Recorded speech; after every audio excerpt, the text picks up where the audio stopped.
पावसाळ्यामध्ये विजेचा लपंडाव, मग चिंता कशाला करताय? आता अंधाराला करा बाय बाय. विजेच्या वाढत्या समस्यावरती आता एकच इलाज, घरी बसवा इन्व्हर्टर आणि बॅटरी कमी दरात. आता इन्व्हर्टर आणि बॅटरी घेणं झालं सोपं. बजाज फायनान्स देतोय 0 डाऊन पेमेंट आणि 0 व्याज दरावर बॅटरी इन्व्हर्टर. सर्व प्रकारच्या इलेक्ट्रॉनिक वस्तू मिळवण्याचं एकमेव ठिकाण साईराम इलेक्ट्रॉनिक्स अँड बॅटरीज. खरेदी विक्री संघ, व्यापारी संकुल, Nagar Manmad road, Rahuri. Sairam hospital test tube baby centre. मी डॉक्टर स्वप्नील माने, स्त्रीरोग, वंध्यत्व व दुर्बीणद्वारे शस्त्रक्रिया तज्ज्ञ. आमच्याकडे दुर्बीणद्वारे शस्त्रक्रियेसाठी लागणारे सर्व अत्याधुनिक उपकरणं अवेलेबल आहेत. त्यामध्ये 3D 4D कॅमेरा, तसेच रुग्णांना 10 ते 20 ml रक्तस्राव होतो. पेशंटला खूप आरामदायी ऑपरेशन होतं. सूक्ष्म आजार बाहेर काढले जातात. 10 पटीने पेशंटच्या अवयवांचं निराकरण करता येतं आणि आजाराचं उच्चाटन केलं जातं. साईराम हॉस्पिटल, लॅप्रोस्कोपिक सेंटर आणि test baby centre, court area, Bhagyashree हॉटेलच्या पाठीमागे, राहुरी. पुण्यश्लोक अहिल्यादेवी होळकर यांची जयंती येत्या 31 मे रोजी साजरी होत आहे. चौंडी इथे शासकीय जयंती होणार आहे. आमचा या जयंतीला विरोध नाही, परंतु शासकीय जयंती साजरी होऊन समाजाचे प्रश्न सुटणार आहेत का? धनगर समाजाच्या आरक्षणासाठी सत्ताधारी आणि विरोधक यांनी दुटप्पी भूमिका घेतली आहे. त्यामुळे समाजामध्ये खूप मोठा असंतोष निर्माण झालाय. समाजामध्ये स्वाभिमानी असे सक्षम नेतृत्व नाहीये, यासह इतरही गोष्टींचा त्यांनी पत्रकार परिषदेमध्ये खुलासा केला आहे. धनगर समाजाची जी मुख्य सध्याची समस्या आहे, ती मुख्य समस्या म्हणजे धनगर समाजामध्ये जागृतीचा अभाव आहे, नंबर 1. दुसरी मेन समस्या आहे की धनगर समाजामध्ये पर्याप्त नेतृत्व नाही आहे, जे सक्षम नेतृत्व असायला पाहिजे. सगळ्यात मोठा अभाव समाजामध्ये नेतृत्व नाही आहे, स्वाभिमानी नेतृत्व नाही आहे, समाज जागृत नाही आहे. आणि तिसरा मोठा सगळ्यात म्हणजे समाजामध्ये शक्तिशाली संघटन नाही साहेब. आणि चौथा म्हणजे जे धनगर समाजामध्ये किंवा बहुजन समाजामध्ये जे महापुरुष होऊन गेले त्याचा इतिहास आम्हाला माहिती नाही आहे समाजामध्ये. ही मुख्य अडचण आहे. बाकीचा तुम्ही जे म्हणता ते आरक्षण वगैरे हे ज्या गोष्टी आहे ह्या दुय्यम आहे. आता तुम्हाला मी उदाहरण सांगतो. जे ऑलरेडी एस टीचं आरक्षण आहे, हे एस टीचं आरक्षण किती अंमल केलं भाजप आणि काँग्रेसनं? लाडकी बहीण योजनेमध्ये सरकार SC STचा निधी वळवलेला आहे. पत्रकार बांधवांना मी आपल्याला सांगतो, लाडक्या योजना बहिणीच्या निधीसाठी एस टीचा जो निधी आहे, आदिवासी भागाचा निधी आहे, तो इकडं वळवलेला आहे. ऑलरेडी एस टीच्या जागा भरल्या जात नाहीत. एस टीच्या जागा भरल्या जात नाहीत, एस टीच्या भरल्या जात नाहीत. मग आमच्या काय भरणार आहेत ते? मेन समस्या काय माहिती आहे का? आमचा समाज संघटित नाही आहे. संघटित करणं ही काळाची गरज आहे. मौर्य क्रांती संघाच्या वतीनं यावर्षी राजमाता अहिल्याबाई होळकर यांच्या 300व्या जयंतीच्या अनुषंगानं संपूर्ण राज्यभरामध्ये आम्ही जनजागृती केलेली आहे. संपूर्ण महाराष्ट्रातल्या बऱ्याच जिल्ह्यामध्ये लोकांच्या भेटीगाठी आम्ही धनगर समाजामध्ये गेलेलो आहोत. अहिल्या मातेचा इतिहास सांगितलेला आहे.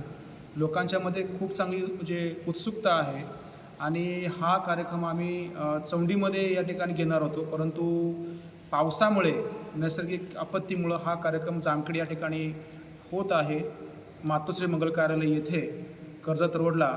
तर या कार्यक्रमाचं स्वरूप असं आहे की सुरुवातीला धनगर समाजाचं जे पारंपरिक नृत्य आहे, गजी नृत्य, हे होणार आहे.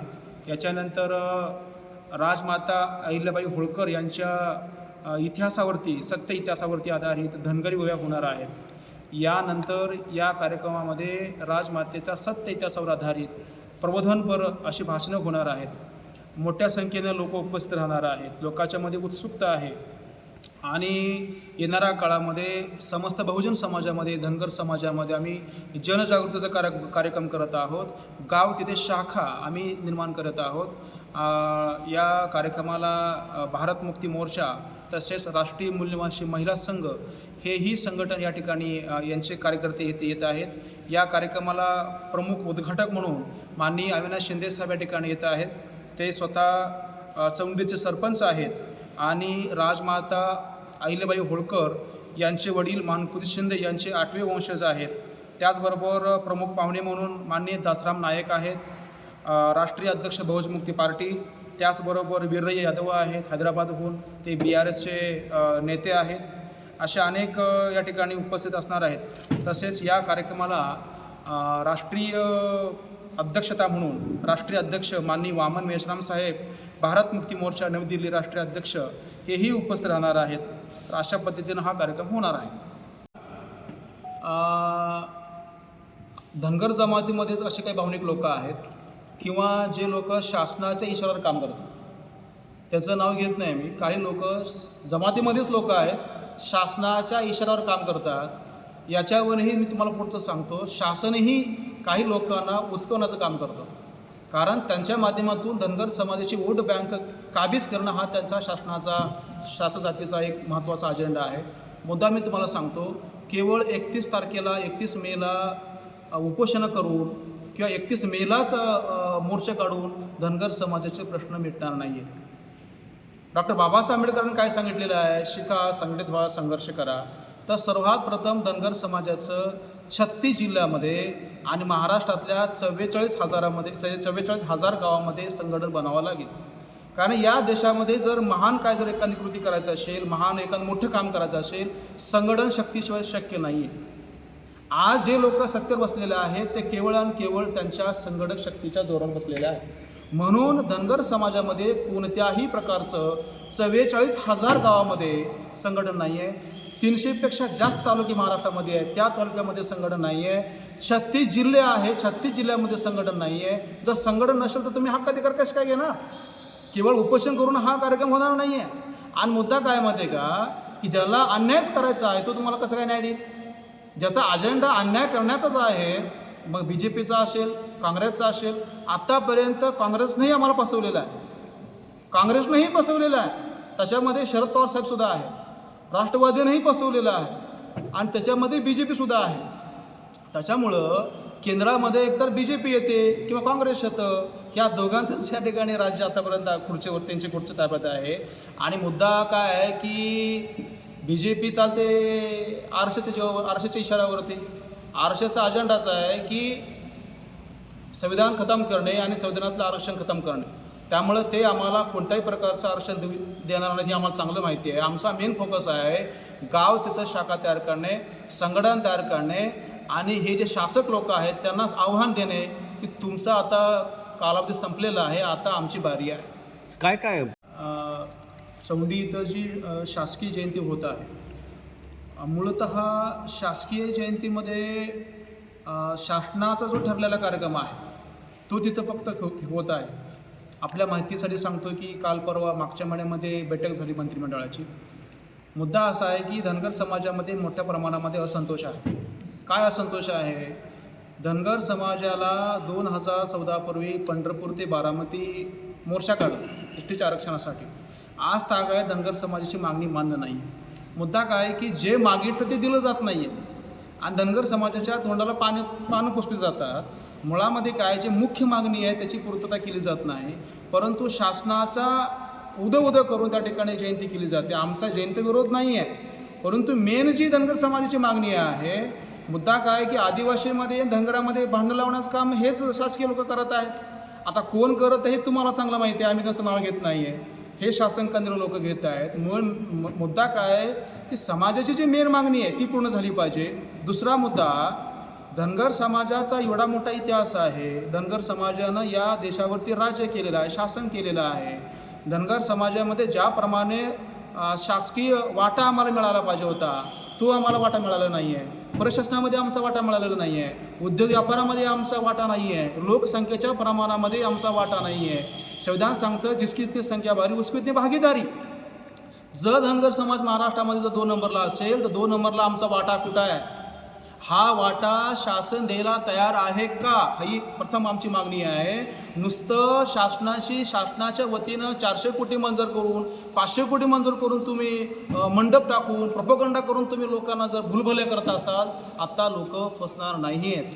म्हणून आम्ही आमच्या वाट्यासाठी मौर्य क्रांती संघाच्या माध्यमातून संपूर्ण महाराष्ट्रामध्ये जनजागृती करत आहोत. येणाऱ्या काळामध्ये गाव तिथं शाखा निर्माण करत आहोत.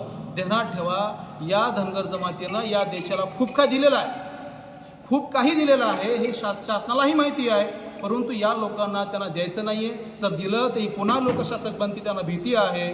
म्हणून ते लोक आम्हाला जागृत करत नाही आहेत, आमचा वाटा देत नाही आहेत. म्हणून आमची लढाई आमच्या वाट्यासाठी आहे. धन्यवाद. जय मल्हार.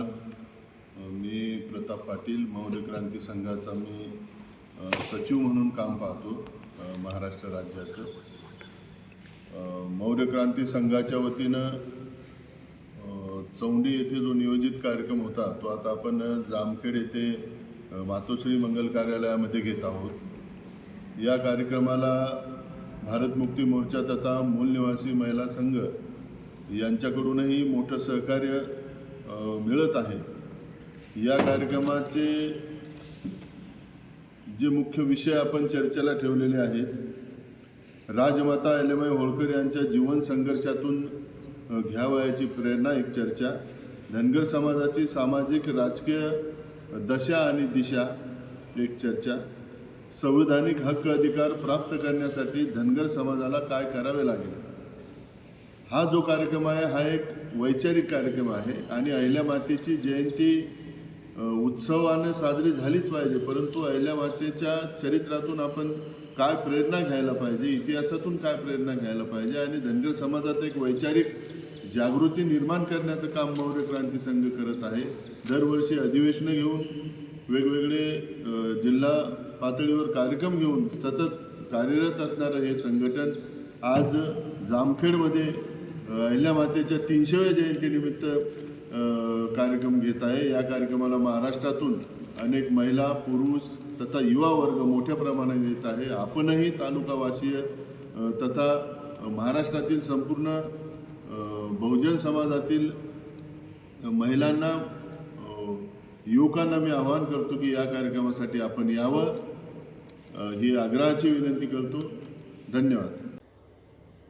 अशोक वीर, सी 24 तास, जामखेड.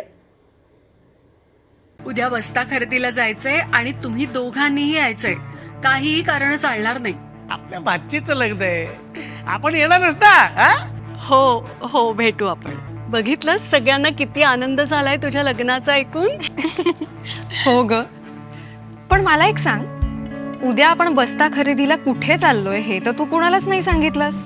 सांगायची गरजच काय, पिढ्यानपिढ्यांची परंपरा आहे ही. लहानांपासून थोरांपर्यंत सगळ्यांना ठाऊक आहे, बस्ता खरेदी म्हणजे कोहिनूर.